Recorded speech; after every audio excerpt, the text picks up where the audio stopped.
کیا آپ تصور کر سکتے ہیں کہ کائنات کے سب سے عظیم ہستی ہمارے پیارے نبی حضرت محمد مصطفیٰ صلی اللہ علیہ وسلم کے گھر میں ایک دن اچانک خاموشی چھا جائے؟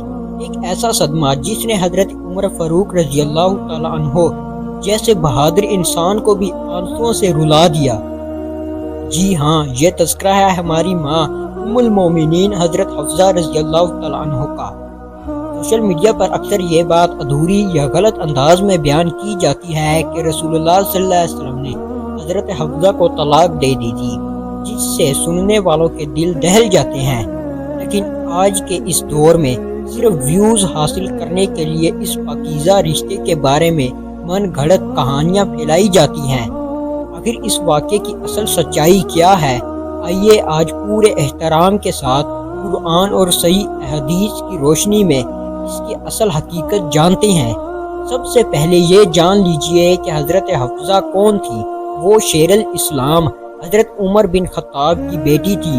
وہ بہت علم والی، زاہدہ و تقوی رکھنے والی، راتوں کو عبادت کرنے والی اور دن کو روزے رکھنے والی خاتون تھی۔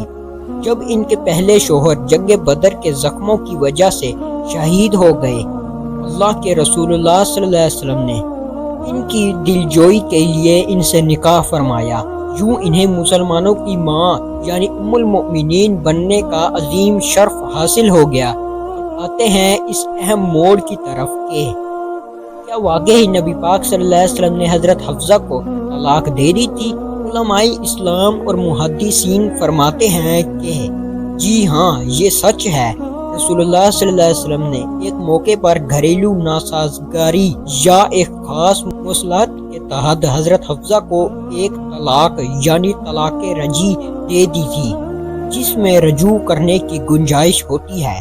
روایت میں آتا ہے کہ جب حضرت عمر فاروق کو اس بات کا پتہ چلا تو ان کے پیروں تلے سے زمین نکل گئی۔ وہ روتے ہوئے کہنے لگے کہ اب اللہ کے ہاں عمر اور اس کی بیٹی کی کیا حیثیت رہ گئی۔ ایک بیٹی کا گھر اجڑنا کسی بھی باپ کے لیے بہت بڑا غم ہوتا ہے، اور جب داماد خود اللہ کے نبی ہوں تو اس تکلیف کا اندازہ لگانا بھی مشکل ہے۔ پورا مدینہ اس غم میں ڈوب گیا تھا۔ لیکن یہ کہانی یہاں ختم نہیں ہوتی۔ زمین پر حضرت عمر کے آنسو تھے، اور وہاں ساتویں آسمان پر رب کائنات کو اپنی دی کی طلب اور نبی پاک صلی اللہ علیہ وسلم کے گھر کا یہ غم منظور نہ تھا۔ ابھی کچھ ہی وقت گزرا تھا کہ کائنات کے سب سے بڑے فرشتے حضرت جبرائیل علیہ السلام اللہ تعالیٰ کا پیغام لے کر نازل ہوئے۔ انہوں نے رسول اللہ صلی اللہ علیہ وسلم سے فرمایا کہ اللہ کا حکم ہے کہ آپ حفصہ سے رجوع کر لیجئے، کیونکہ وہ بہت زیادہ روزے رکھنے والی اور راتوں کو کثرت سے عبادت کرنے والی ہیں، اور وہ جنت میں بھی آپ کی بیوی ہوں گی۔ سبحان اللہ! ذرا غور کیجئے، کائنات کے مالک نے خود اپنے فرشتے کے ذریعے گواہی دی کہ حضرت حفصہ کوئی عام خاتون نہیں، وہ تو اللہ کی وہ نیک باندی ہیں جو دن کو روزے رکھتی ہیں اور راتوں کو مصلے پر روتی ہیں۔ اللہ پاک نے نہ صرف طلاق کو ختم کروایا بلکہ ہمیشہ ہمیشہ کے لیے حضرت حفصہ کو جنت میں بھی رسول اللہ صلی اللہ علیہ وسلم کا ساتھ عطا فرمایا۔ رسول اللہ صلی اللہ علیہ وسلم نے فوری طور پر رجوع فرما لیا اور یہ غم خوشی میں بدل گیا۔ یہاں ایک بڑا سوال اٹھتا ہے کہ آخر اللہ کے نبی نے طلاق کیوں دی تھی؟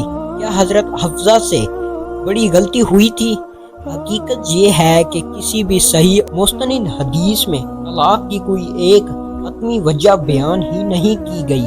بعض علماء کرام اسے سورۃ التحریم کے اس واقعے سے جوڑتے ہیں کہ جہاں شہد پینے کے معاملے پر ازواج مطہرات میں ایک عام سی بات ہوئی تھی، یا ایک راز تھا جو ظاہر ہو گیا تھا۔ لیکن محدثین کہتے ہیں کہ یہ میاں بیوی کے درمیان ایک عارضی ناراضگی تھی جو کسی بھی انسان کے گھر میں ہو سکتی ہے۔ کسی بھی معتبر کتاب میں حضرت حفصہ کوئی ایسا الزام ثابت نہیں ہے جو ان کی شان کے خلاف ہو۔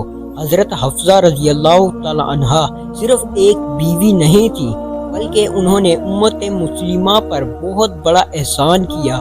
جب حضرت ابوبکر کے دور میں قرآن کریم کو پہلی بار ایک کتاب کی شکل میں جمع کیا گیا تو وہ مقدس نسخہ جس کے پاس امانت رکھا گیا تھا وہ ہماری ماں حضرت حفصہ ہی تھی۔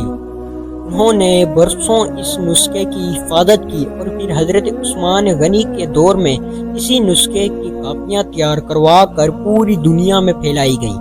آج ہم جو قرآن پڑھ رہے ہیں اس کی حفاظت میں ایک بڑا نام حضرت حفصہ کا ہے۔ میرے عزیز دوستو، اس واقعے سے ہمیں یہ سبق ملتا ہے کہ ازواج مطہرات ہماری مائیں ہیں۔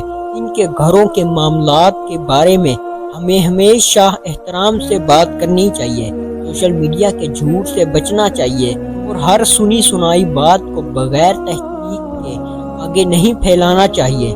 اللہ تعالی ہمیں امہات المومنین کی سچی محبت اور دین کے صحیح سمجھ عطا فرمائے، آمین۔